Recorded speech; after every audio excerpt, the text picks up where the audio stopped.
Hello, everyone. Good evening for those of you on, the East Coast.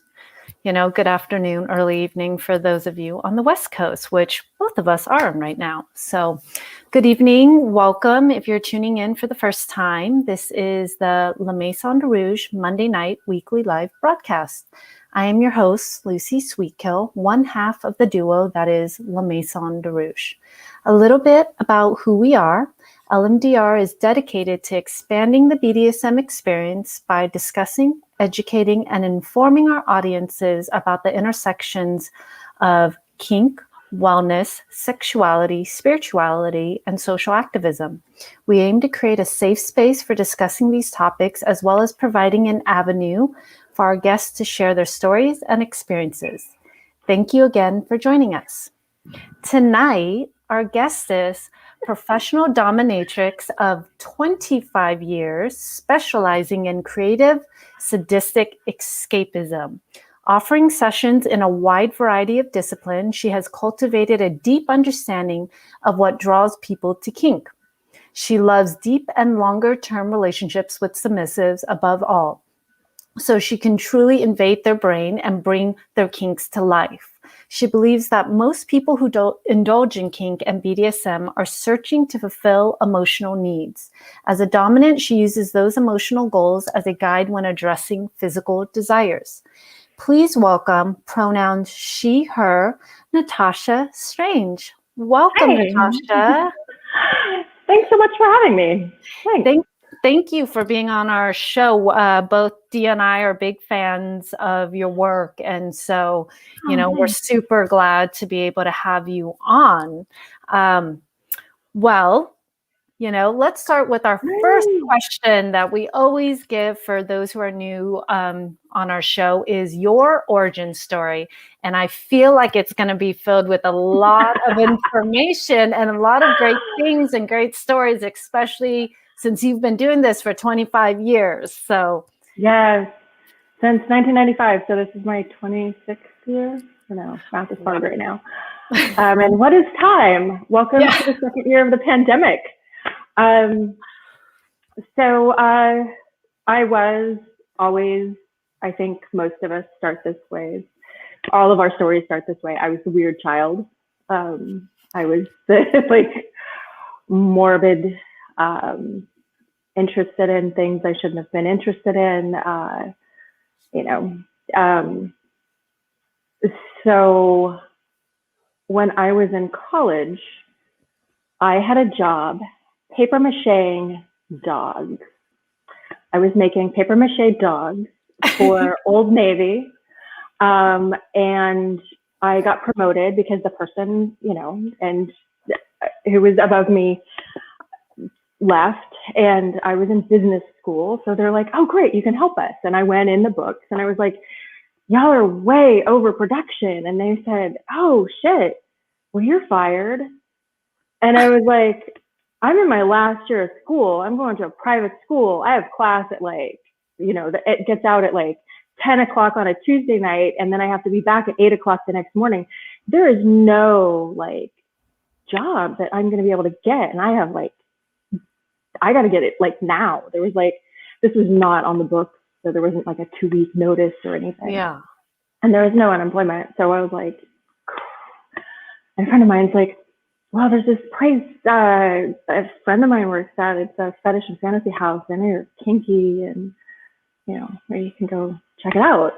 And I went out there. I rode my motorcycle with a mini skirt, and I just felt so cool, going out there. And I was sort of the little goth girl, goth kink. So it was a lot of, at that point, play, but not a lot of a negotiation. There was no internet. You couldn't learn about things. Yeah. You just sort of stumbled on things. And I had stumbled on quite a bit. But I walked into Fantasy Makers and they were like, here's the big chart and here's all the things you can do. And you can decide if you're the top or the bottom. And here's the whip cabinet. And here's all the safer sex supplies. And here's all the dildos. And and I was just like, whoa. This is fucking awesome. And I remember there sitting there, like holding my helmet and like listening to Lorette, the person who ran Fantasy Makers at the time, and just like all I heard was like white noise, and I just was like, "You mean I could get paid to fuck people with a strap on?" And like, that was like all I heard. It was like, what? It was just, yeah. And I was like, this is going to be the best 6 months because I'm going to be like working here, and then I'm going to graduate, and then I'm going to do all the things you're supposed to do when you graduate college. And like 2 weeks later, this photographer was in, and he was like taking pictures of all the girls for the newspaper where we used to advertise, because that was it. And I had like my little, like, I had these rosary beads, these vintage rosary beads from Notre Dame, and they went from my nose piercing to my ear piercing. And he was just like fascinated with my whole like goth like aesthetic, and he kept trying to talk me into getting in front of the camera. And I was like, nah, I'm in business school. I'm good. I'm like, I mean, this is amazing, but like, I'm gonna graduate. And he's like, just 5 minutes. Let me take a picture. So he took a picture, and like a month later, because that's how fast things moved, when I graduated, it was on the front cover of the San Francisco Examiner. What? Yeah, because like it had been on the cover of the Spectator a couple of months before, and I got a flood of contacts and businesses and just party invitations and clients, and it was like it took my like the fun that I was having to a whole nother level. And then I was on the cover of that because they just happened to be doing this article on sex work, kinky sex work in the Bay Area, and they happened to pick a picture of me. And so literally, like, I got family in town, and they're like walking around, and like on every street corner, there's my picture up in the corner of the paper. And, you know, I've got my kids with me, and they're like, Mom, why are you on the cover of the paper? So you were basically outed in a way. Did you in a way? I mean, I took the picture, and I knew that, like, you know, and they, you know, it's not like, I don't remember if I knew that it was going to be on the cover, but I knew it was going to be in the article. Got it. And, you know, I had at that point already sort of been, it was a slippery slope. I had already been pretty much like, you know, I hadn't turned in, let's just say I was graduating. I hadn't put in one application. I hadn't even finished my resume. Like, you know, like that whole idea that I like was going to be a business person, that had already sailed at that point. So, Okay. so it wasn't, yeah. But like by that point, like it had brought me so many amazing clients, and, you know, it quickly got past that idea that you're going to have this, you know, revolving door, and this guys come in and like you spank them and they go, and you flog them and they go, and like, you know, and like I was starting to develop these really long-term relationships with people, and I was like really learning about myself, and I was really connecting with other women, because as you know, professional kinky women are fucking amazing. And even the ones that are just, you know, just all of these kinksters just had such amazing stories, and they're so creative and smart, and, you know, putting themselves through law school, and just, you know, so many stories, so many amazing women, and just, yeah, there was really no going back. I think it still took a long time for me to be like, oh, this is my career. It's like, I accidentally have a career as a professional dominatrix, because for a long time I was just like, you know, I'll finish doing this and, you know, go back to business but nah, that didn't appeal. So I went to school for graphic design for a while, very short bit. I got a degree or a certification in Unix system administration. I just kept thinking that one of these things would click and I'd be done with my little dalliance as a professional dominatrix. And then one day you wake up and it's oh, this might be it. What year, how many years do you think it took for you to be okay, this is it? Realistically, I think in the back of my mind until 2 years ago probably 5 years ago. So 20 years in the business. And I was starting to do coaching and I was I'll start, doing women's life coaching and kink coaching. And I sort of was heading off in that direction. But then, I was still seeing clients. I was still seeing clients that I've been seeing for years. And so it was still a dalliance that I was going to give up eventually.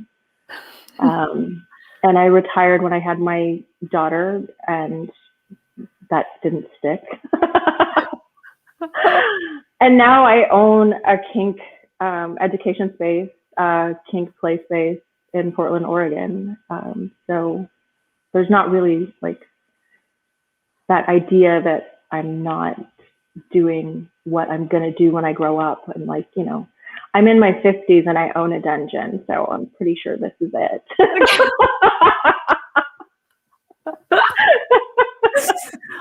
That's so... It snuck up on me. I don't know. That's so interesting that you are okay, I'm doing this thing. I like it. Let me try these other things because maybe these other things might stick. And then you're just okay, I guess I'm still doing this thing. Still doing this thing. Yeah, I think I was talking to a friend and, I was oh, it's just a dalliance. And she's how long have you been doing it? I was almost 20 years. And she's I think that's your career. I was oh. Yeah. I think at 7 years it's a career. Oh, I know. I opened a photo studio. I used to shoot all of these, other sex workers for their ads. And, I had all of these other business ideas of what I was going to do when I was done being a ProDomme and I don't know, it's one of those things, it's just when I thought that I was going to finish school and become a business person. But you are a business person too. Yes, I am. But not at all how I thought I was going to, it's those things where you're just heading off doing what you think you're supposed to be doing. Yeah. And I mean, I think a lot of us do that in every aspect of our life, from, and I deal with that all the time with people in kink. I've talked to, in my coaching, I've talked to women who are just I don't think I'm really submissive because, sometimes my husband wants to do things and I don't want to do them. And I'm no, you're submissive. You're not a carpet, you walk on. You're you have ideas. And you're a person who likes to be submissive sometimes. So then how did you kind of transition that into BDSM coaching and stuff like that? Were there within this kind of 25 years of, ProDomme work that's always been in your life, right? Even while you've had stints of doing other things where I would call the other stuff hobbies and this your career. Definitely. When I was pregnant, I started writing just because it was so weird that I saw clients until I was 38 weeks pregnant. And I was not a little skinny, with a cute little baby bump. I was pregnant. I was those were my ankles, rub them. So and I still saw clients up until that time because, I had developed relationships with them, and they were like, I'm complicated. I don't want to explain all this to somebody else. I'm still going to see you. And so I started doing a lot of writing, especially when my daughter was born. And, my clients would be reaching out to see me, and I'd be like, like a parent of a newborn, where you're like, yeah, I'm covered in spit up, and like, I haven't, like, no, yeah. And they'd be just like, yeah, you're probably at some party. I'm sorry to bother you. Like, you probably have big plans for your weekend. And I'm like, oh yeah, might take a shower. So like, it was just this really weird dichotomy, and I started writing about it. And there was this blogging conference that I saw a lot of the bloggers that I followed go to, called Blog Her. And 5,000 women who wrote about like everything. And it was really amazing. And I started going, and I was really worried that, these women were going to be like, oh, dominatrix, sex worker, blah.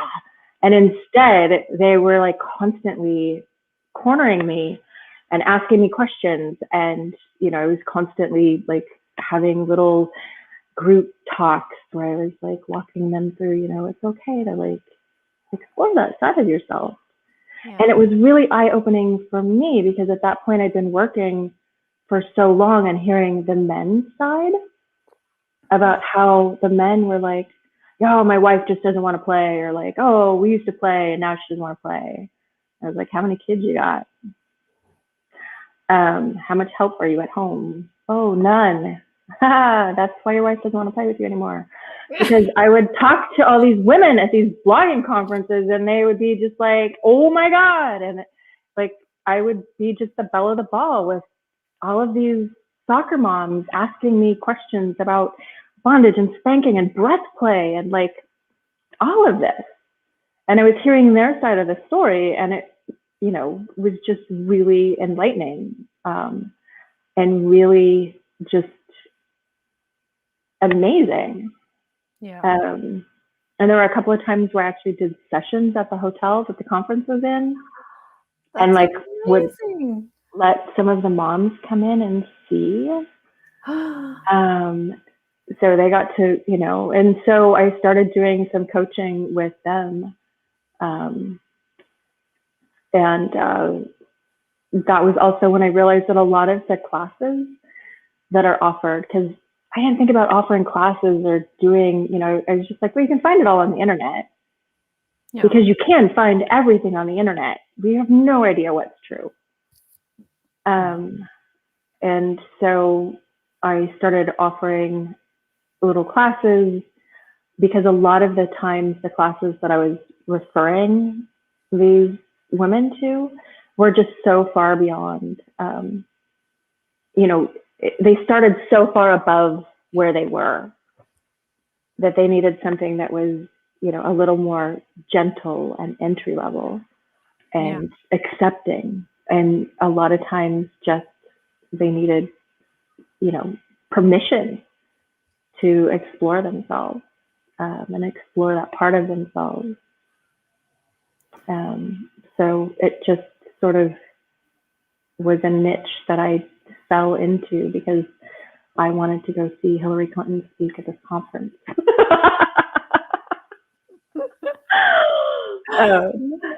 That's amazing, though, because I think, I think a lot of times when people think of ProDoms, right, they think of most of our clients being men, right, in a lot of ways, unless you specialize,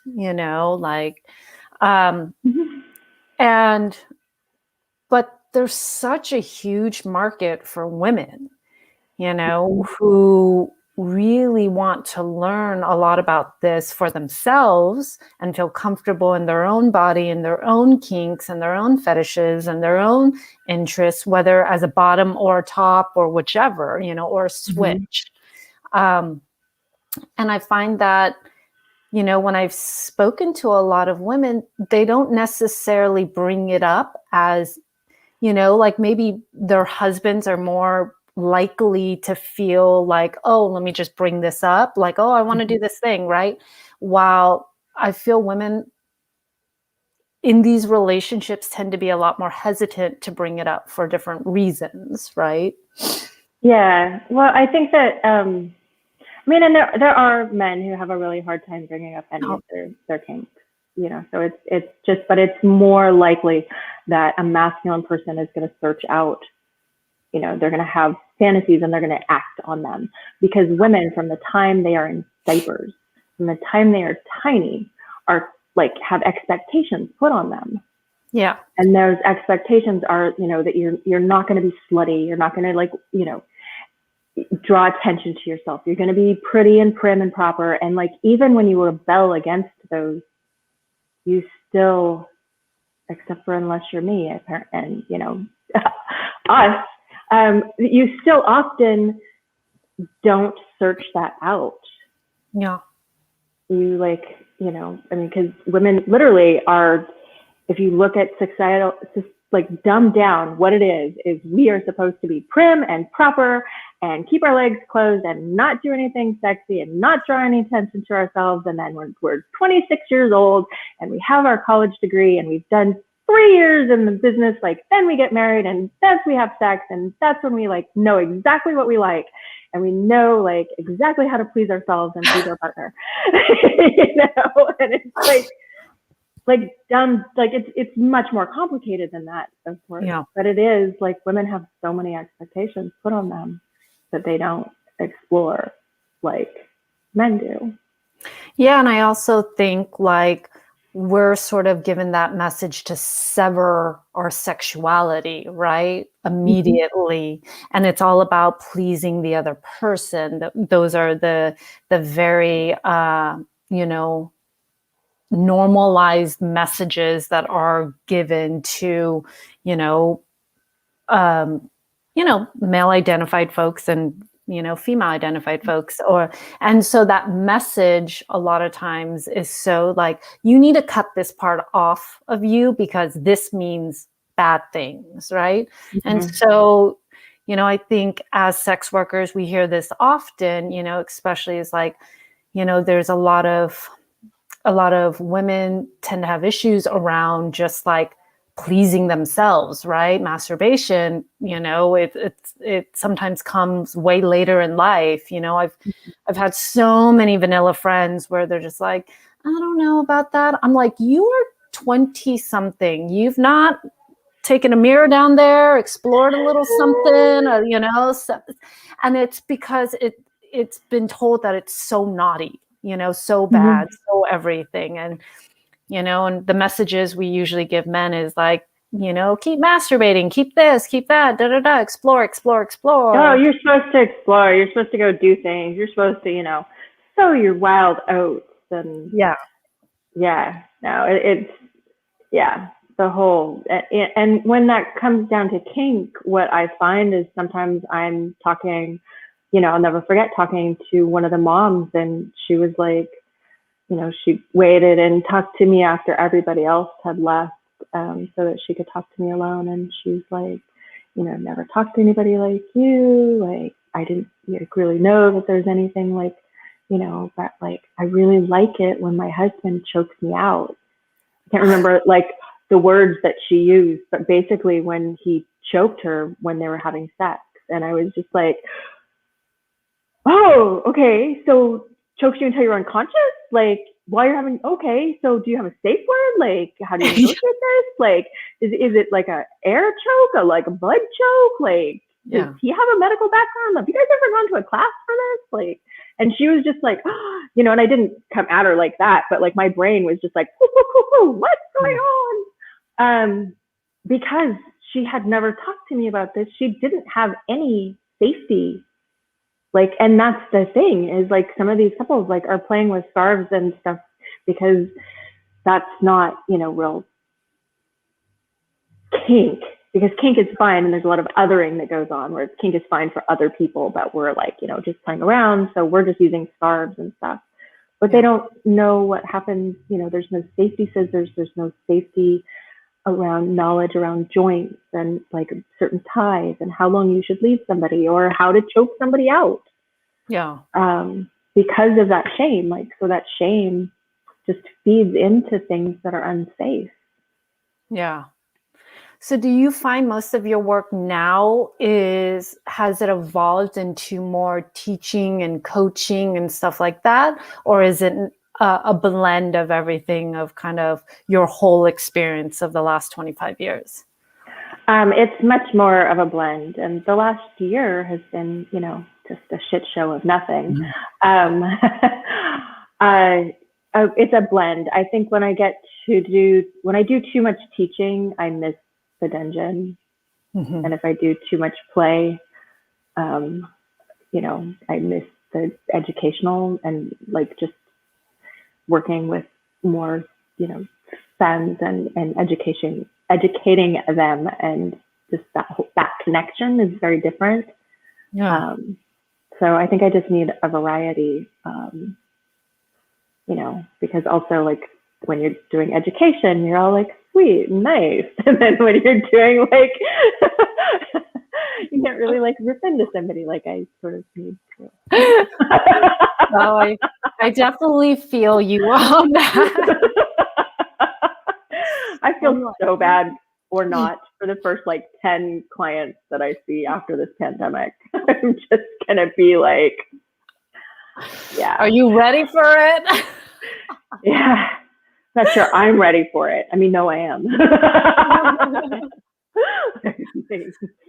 So if I could rewind a little bit in regards to when you first started, you described yourself, you were kind of that weird kid into a lot of things you weren't supposed to be into. What were some of those things that led to your interest in kink and BDSM? Did you know it at an earlier age that this was considered kink and BDSM or any of that? No. Like, what was those first like personal entry into, power dynamics, kinks, all of that? Oh my God. When I was growing up in the 70s, I lived way in the boondocks of Oregon. And I got a lot of my sex ed from Playboys and especially hustlers that I would find in the bushes. The 70s bush porn, which most people don't speak of anymore, because, guys would buy it on their way home to their wives and they'd read it and finish with it and toss it out the window. And I'd be out there, 10 years old on my bike, cruising around and be like, "Ooh, bush porn." And like, so like that was, and even with those magazines, it was like the Playboys were nice and those girls were pretty and all, but like the hustlers where they had like the thigh highs and just things were kinkier and like there was penetration and, I was just always drawn more to that, like anything that had any kind of like fetish, kink, that kind of thing. I think that I was always also the instigator for any kind of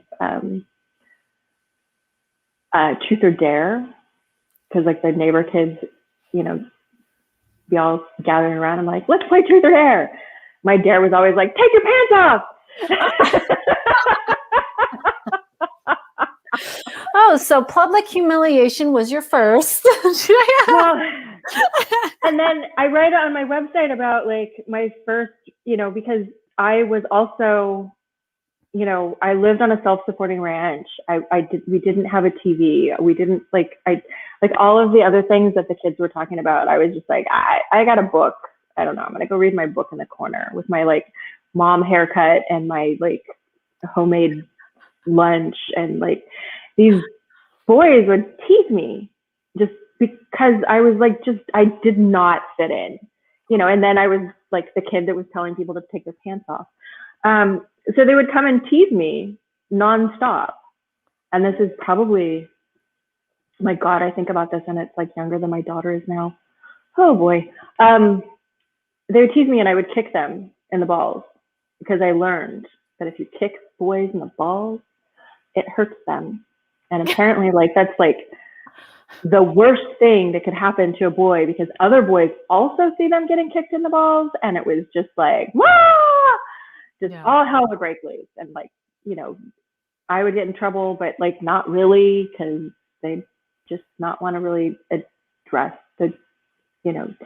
And so it became, though, this game at recess where I would go sit down and try to read my book, and certain boys would always come and bug me until I kicked one of them.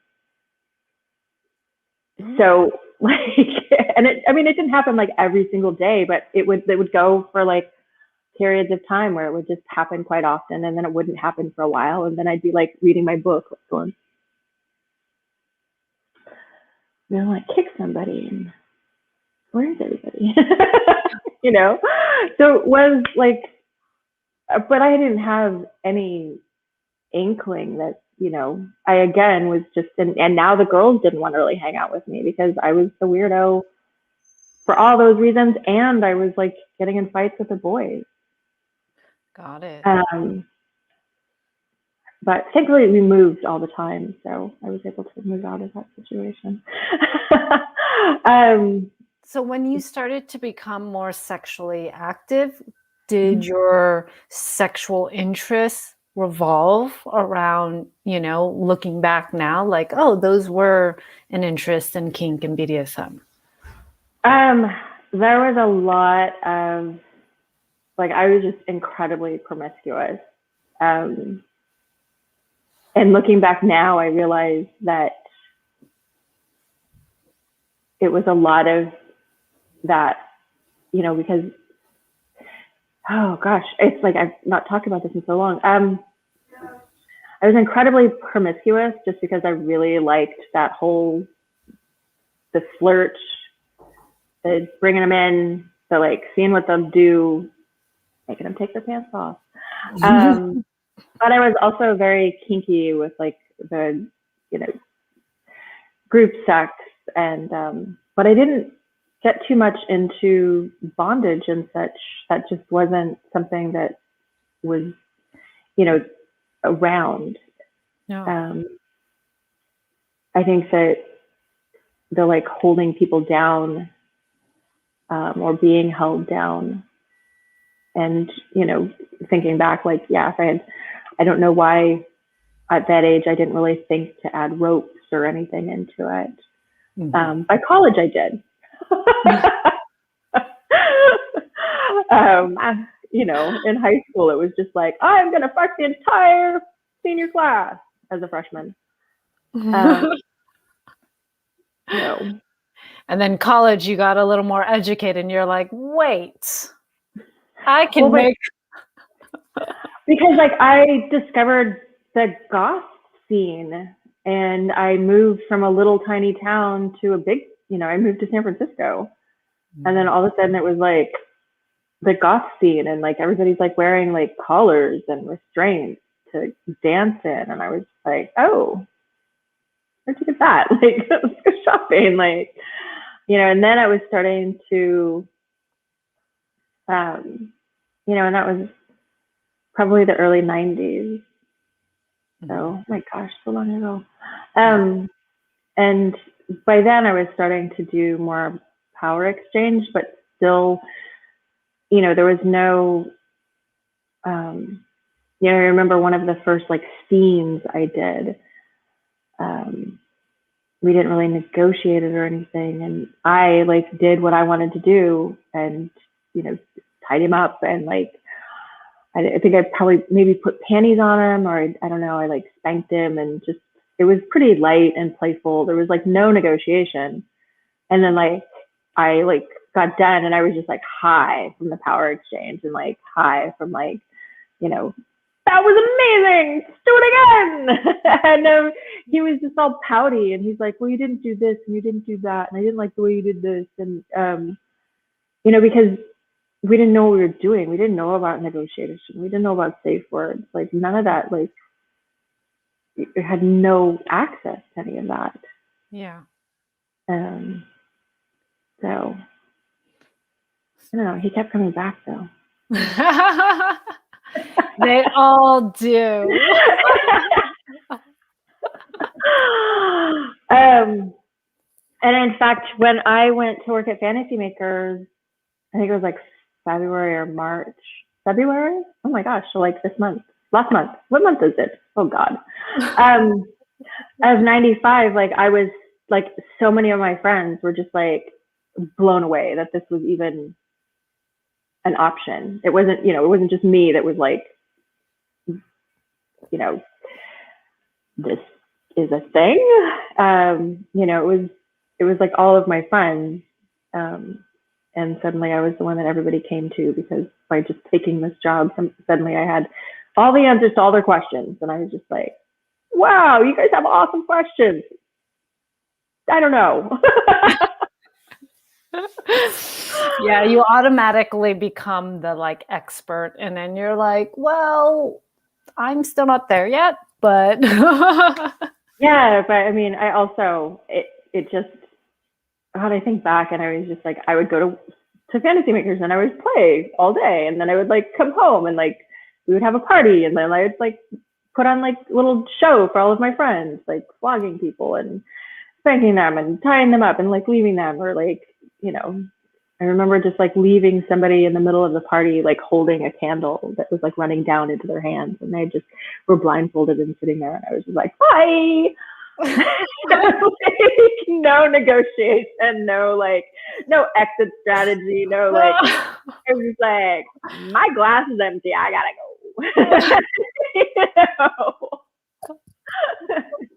Like, something shiny over there, I gotta go play. And I just remember seeing him later, and he was just like still with his little blindfold on and like kneeling and waiting, and so obedient.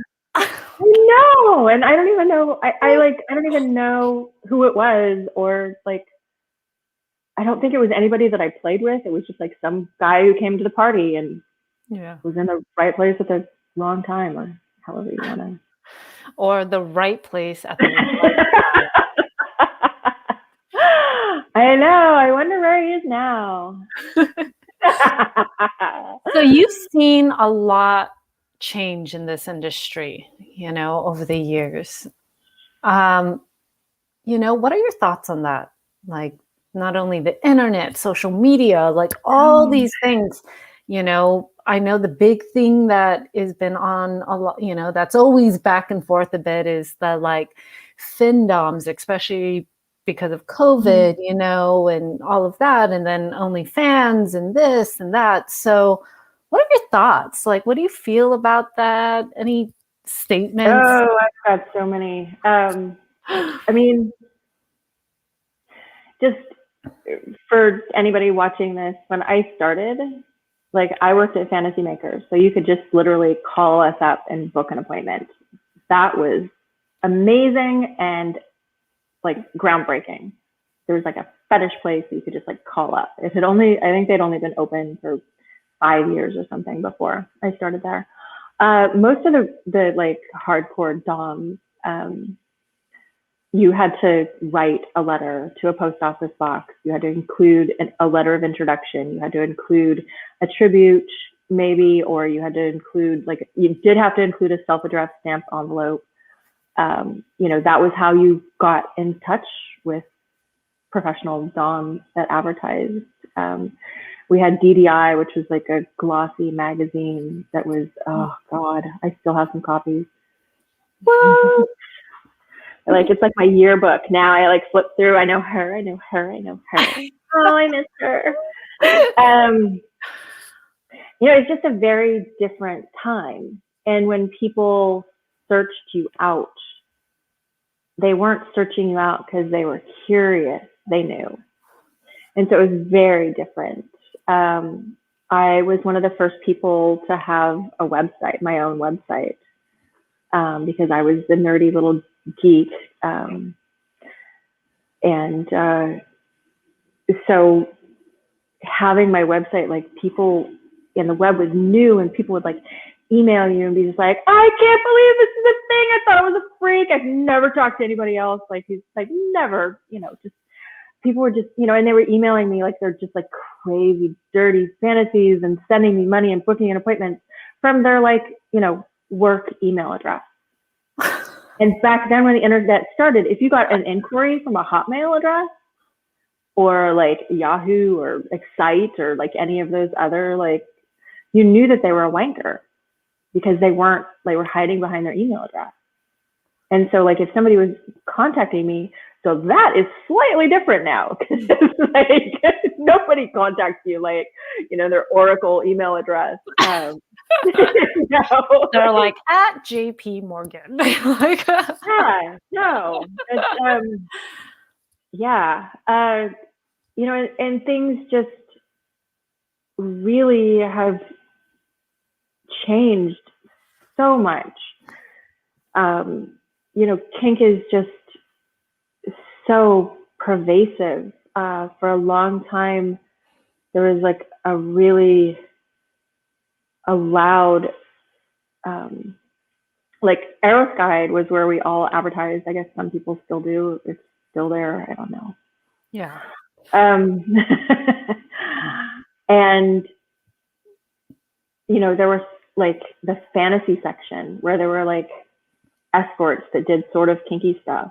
And it was like really difficult because as the internet was coming along, like all of a sudden the doms who had this, like, if you're searching me out, that I'm not going to offer sex. And, back then, like some did, when AIDS came through, like a lot of the ProDomme quit offering, because before maybe they did, like I saw clients that used to see people in the before the internet that were, used to be getting things like being forced to eat ass and like just forced cunnilingus and like, that had a much more intimate contact. And then HIV and AIDS came through and the ProDomme definitely cut back. And there was also like a lot more legalities coming through because you were on the internet and it was a little more out there. Mm-hmm. So then there was like this whole thing with the fantasy, which is like escorts that were offering sex and bondage, but we're not, real dom. So there was like a lot of like animosity between everybody and like, and now it's sort of gone the other way where like, it's just, it's not a day goes by when I don't see a ProDomme friend of mine doing some kind of clip on Twitter that shows her like holding some guy's cock. And it's just such a difference that it has gone like that full circle back to where ProDoms are being more, and not everybody. And, and it's also come full circle in that it's easier to be like, I don't offer sex, or, I have people that I can refer to, people who want more intimate contact. I am sort of like that old school that doesn't do nudity, and sex, but not older school than me because they did. So there's been so many circles, like even in that, like, how much contact people have with their clients. And then like you mentioned FinDom. Oh my God. When I was a baby dom, Princess Sierra, not Sierra spelled with a C, who is a big FinDom now, but there was another Princess Sierra before her, spelled it with an S, and she's still out there. And she was, basically the one that started FinDom. She was the one, she was like, she nicknamed all of her clients just Pay Piggy and all of those names that they use all the time on Twitter now. I used to, like, her blog for me was like Saturday morning comics, Sunday morning comics. When did comics come out? I should know that. Where like I would just like read her blog because she was just so, she was lesbian. She's really female supremacist, did not fucking care. There was no empathy. There was no connection with her clients. She was just like, send me your money. Yeah. And she still does, and they still send her money. But yeah, now it's like, I sometimes have women reach out to me. I offer like a lot of things. I am not a FinDom. I really enjoy financial servitude, but in a service kind of way. Mm-hmm. I'm going into contract with a client who I've been seeing for a long time, who's buying me a laptop, and part of his contract is making that monthly payment every month. Yeah. You know, it's not just give me money for money's sake. Yeah. I would like that. You can, if you're out there and you're watching and you want to send me money, because I have amazing breasts and bright blue hair. You feel the need to send me money, great. But yeah, that's not my kink really. And I've had girls reach out who like will know me through somebody else and be like, I really want to be a professional dominatrix. That's what you do is so great. You know. And then they're like, you talk to them and they're just like, they think that it is like they see on Twitter. You just say, I want your money. Yeah. People give you money. I don't exactly understand the FinDom. I understand financial servitude. I understand developing a relationship and like having a tithe, or like, you know, people. Yeah. I'm getting a puppy and people are sending me gifts for my puppy. Yeah. Send me gifts for my birthday. They send me nice gifts. I like that. I really love gifts. But they're like, just give me money. Yeah. And it seems like it's so prevalent on Twitter now. It's very prevalent. It's, I know it's a hot topic for a lot of people to talk about, especially those who've been in the business a long time, especially those who do who most of their work before pandemic was in-person work, in-person domination, building that relationship, constructing a scene, doing these activities, knowing what you're doing, all of that, right? And, the FinDom world has been there, obviously, and then it's blown up even more during COVID. And I don't fully understand it either, because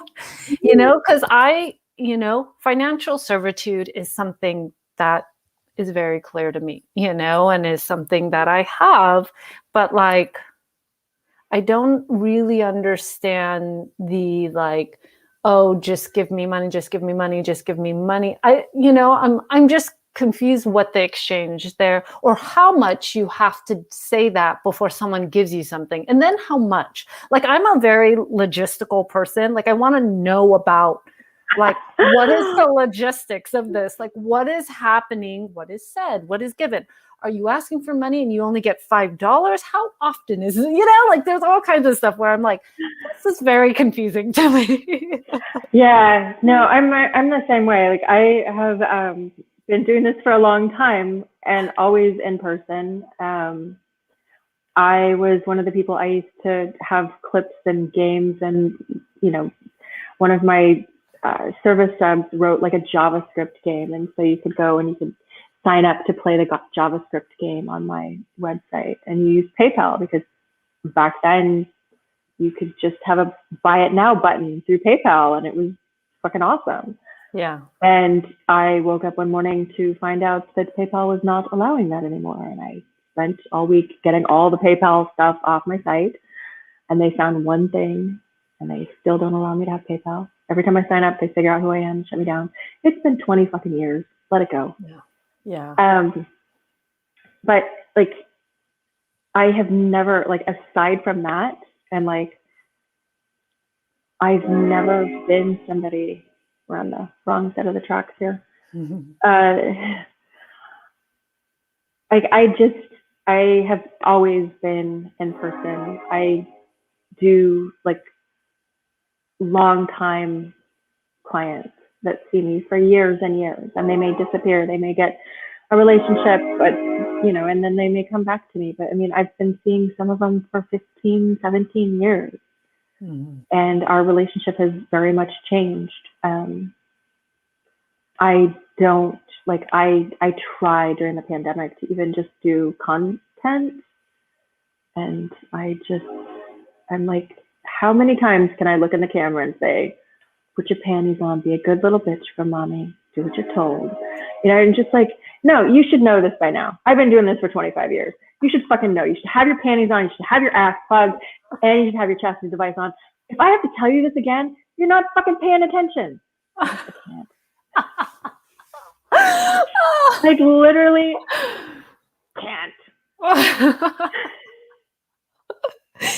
It is hard. Online work is really draining. It's so draining. I feel you on that, because like you lack all that back and forth, that energy, that like all of that like that is a point.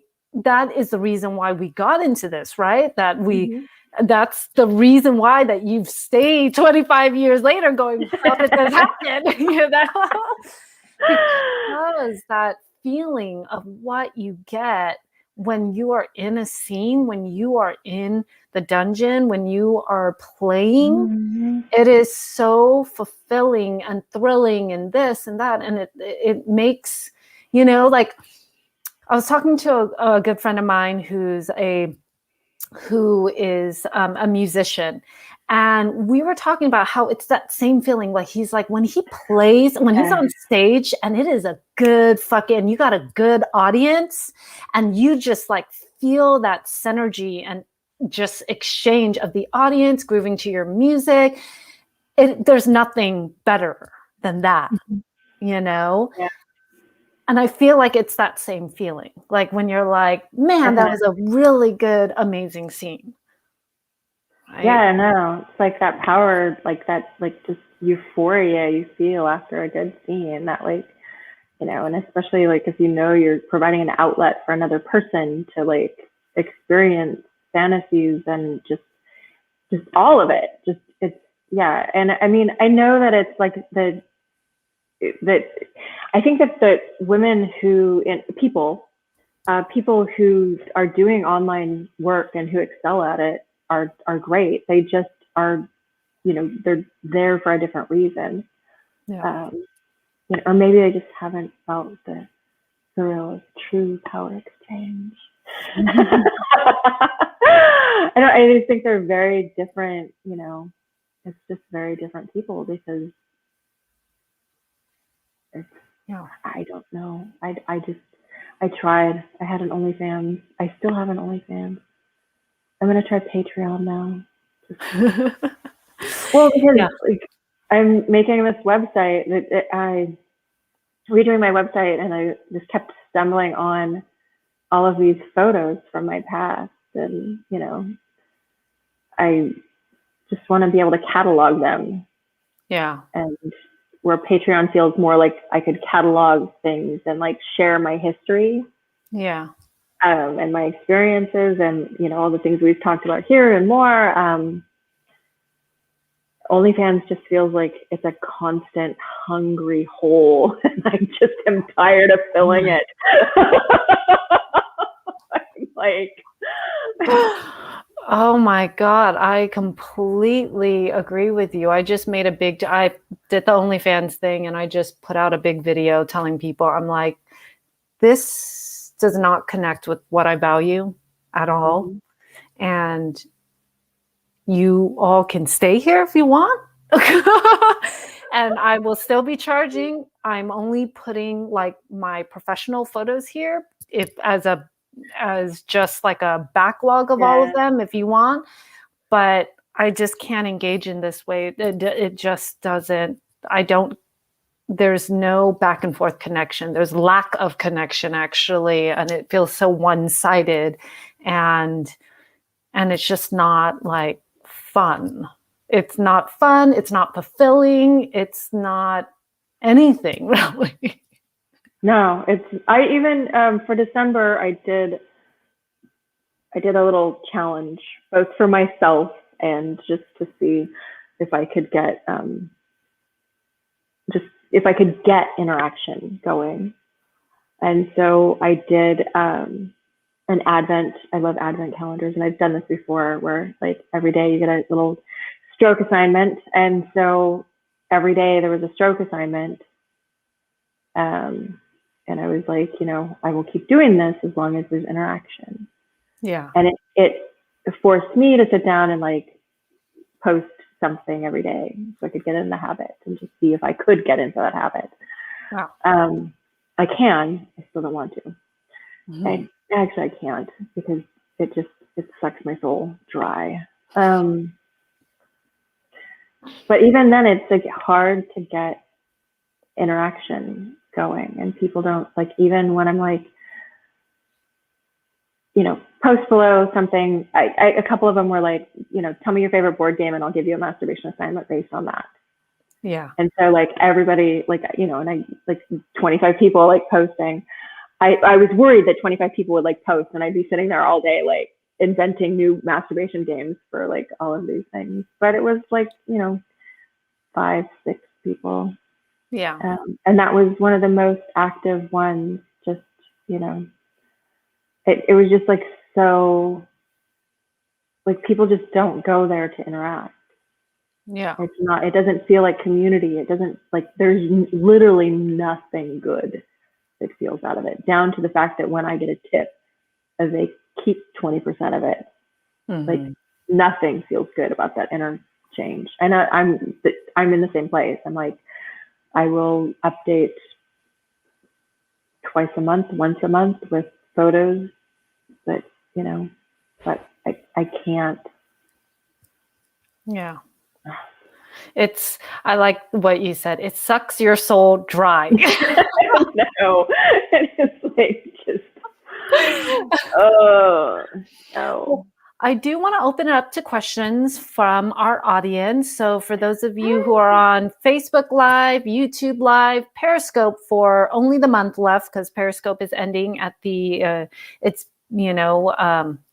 kind of ending at the end of March. Feel free to ask your questions. I'm looking through the questions right now. Well, here's one that was asked earlier, and we can kind of play with this one. What is the difference between CBT and ball busting? And also what both of your favorite things about BDSM? Boy, I'll start with the first one. CBT is any kind of cock and ball torture or torment, depending on where you're posting about it, and if you can use the word torture. So it involves anything from slapping, pinching, pulling, putting weights on it. Electricity is a favorite of mine. Whereas ball busting is kicking, smashing the balls. It doesn't involve the cock. They do both in that context involve male genitals, but they're both very different. Yeah, that's interesting. And what is your favorite thing about BDSM? Oh, the part where you worship me like a goddess. And I can do anything I want to you. I really like emasculation. I like playing with the patriarchy. I like taking the patriarchy down one by one by one. I love any kind of cross-dressing and sissification. I really like age play and taboo play. And I'm a incredible fan of electricity and bondage. I actually just inherited a 20-year collection of latex and leather bondage items from a submissive of mine and his wife. Awesome. They downsized from a big house and just gave me a shocking amount of so I cannot wait to do some hardcore layered bondage, possibly with panties and a Nova Pro, some electricity. I'll like pee in your mouth. You're like all the things. All the things. You can't ask me this right now. I can't. Like, that's when I become the hungry hole that needs to be fed, like constantly. Oh my God, I want to do all the things. We have another great question here. As a femme goth bookworm, do you have any books, articles, movies that resonated with you around kink and BDSM? Oh, a lot of mine are like old school because I am, as I mentioned, old. So one of my first that I really resonated with was Patrick Calefia's Macho Slut, which is completely and utterly old school. It was written in the 80s. It is not politically correct, as somebody pointed out to me. It is based in fantasy. It is a lot of like, really playing with gender. So like gay men raping lesbian kind of play. Yeah. That is like really taboo. That was like one of the first ones that I read. I was just like, what? Oh. So if you can get past the political incorrectness of it all, it is it is a dirty, dirty book, and I loved it so much. I haven't read it in years, so you may hate me for recommending it. That's like one of the first things that I read when I was like a little baby. Yeah. Bdsm. I am really also, this is such a big topic. Secretary, if you've not watched it, everybody who like talks about like 50 Shades of Grey, I'm like, no, sorry, we had Secretary. That was actual kink. Yeah. So, yeah. This is like blowing my mind because I'm like, there's so many. Right now, I am reading a really amazing lesbian kink. Oops, it's sitting on my bed. It's pink, and now I can't remember the name of it. It's a graphic novel. That I'll remember the name of as soon as we get off here. Did it just come out? No, it's been out since 2017, I think. If you go to any graphic novel store, it is like a really. Why can't I remember this? Oh my God, I'm gonna remember as soon as we get off here. I'll be like, if you go to any graphic novel store, it has adult stuff. It is pretty well known. Okay. But it has a pink cover. It has a pink cover. Yeah. Got it. Okay. Beautiful art. I want to move on to another question because someone had asked, your website advertises Angry Hearts Tame. Would you like to elaborate? You went to my website. Like you actually read it, didn't just look at the pictures. Good for you. That just it's I see people that are very defensive, especially masked men who have spent their life trying to be more masculine and feed into the bullshit that the patriarchy tells them that they need to be masked.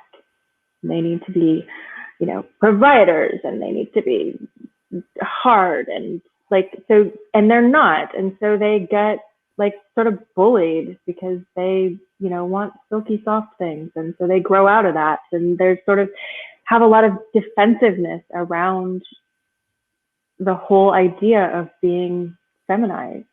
Yeah.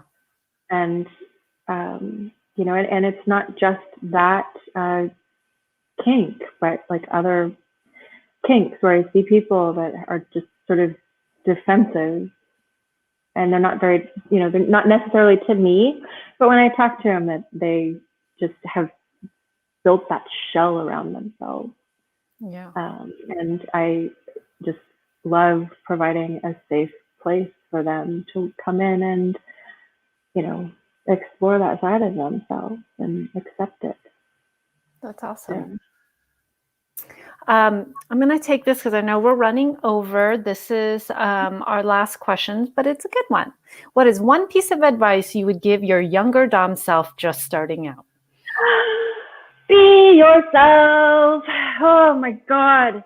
Do not do what you think you're expected to do because you're a Dom. When I started out and I was picking out a name, I went by Natasha the Cat. Everybody else was like Ice Princess, whatever, and Mistress, and like I was like, I'm Natasha the Cat. I do role play. And the thing is that I tried before that to be like the Ice Queen. I wanted to, I joke about how when I became a ProDomme, I wanted to, like, I would suddenly find myself tall and blonde and slender and just, all those things you're supposed to be, and able to not laugh in sessions. Why would you want to not do that? Mm-hmm. And when I finally just decided to embrace the fact that I'm weird and like I'm never going to be what people expect you to be, if you're a younger Dom starting out and you really like a certain thing and you don't think there's a market for it, oh my God, is there a market for it? Especially if that's like really your thing. Like from medical play to cosplay to like, if you just, it doesn't just do what your heart calls for you to do. Don't try to do anything. Also, too, I know you say one piece, but have a backup plan.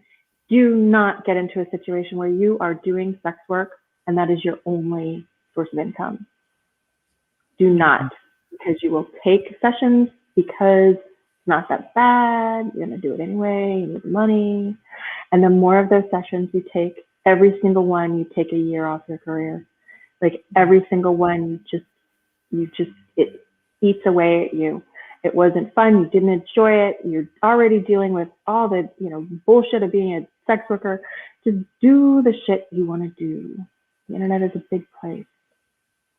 Turn down sessions and have money coming from someplace else. That is really, really great advice. Really great advice. So for those of you watching who want to get into this business, want to become a ProDomme, that's really great advice. So I want to, let me take this off really quick. For all of you watching, will be watching, please follow Natasha's, OnlyFans, Instagram, Twitter, her website. Everything is below, scrolling across. It's been scrolling for a while, so please connect with her in those areas. Before we end officially, is there any projects or news that you want to kind of promote or put out there for our audience? I don't have it with me, but I'd probably do somewhere. I do have a book that is for femmes that are starting out in kink. It is called Kinky Sex Tips for Curious Girls. It's available at Babeland and Good Vibrations, as well as Amazon. Oh, I do have a copy. Oh, awesome.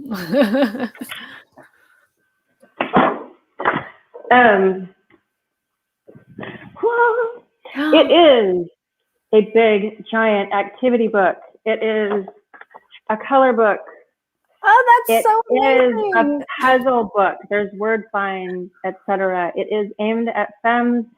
So it is aimed at people who have been conditioned to not want to embrace their sexiness. It's also aimed at people who maybe are putting off getting into that sexiness until they lose a certain amount of weight or, get to a certain fitness goal, because you should not be putting that stuff off.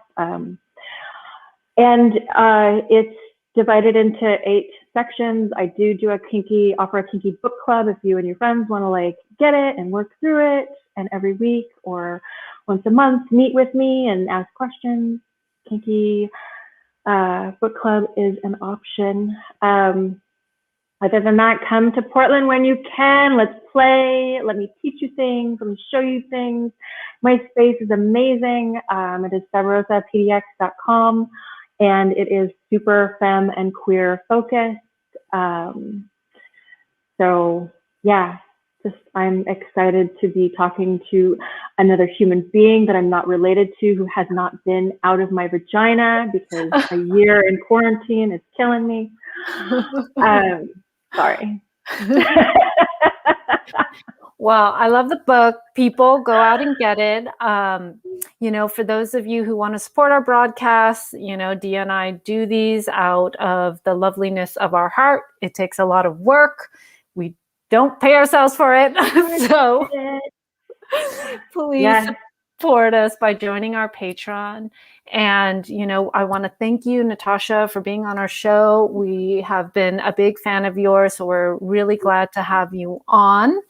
I'm a huge fan of your Instagram. Oh my God. Oh. You're like, Mom. Thank you so much. So thank you again for being on our show and telling us your story and giving us so much good advice from someone who's been in this business a really long time, has seen so many changes too. And hopefully we will all have slightly a better year, if people get vaccinated. Wear your mask, wash your hands, Mama says. So yes. Stay healthy, wear your mask, and stay kinky, everyone. Yes. Thank you all. Bye. Bye.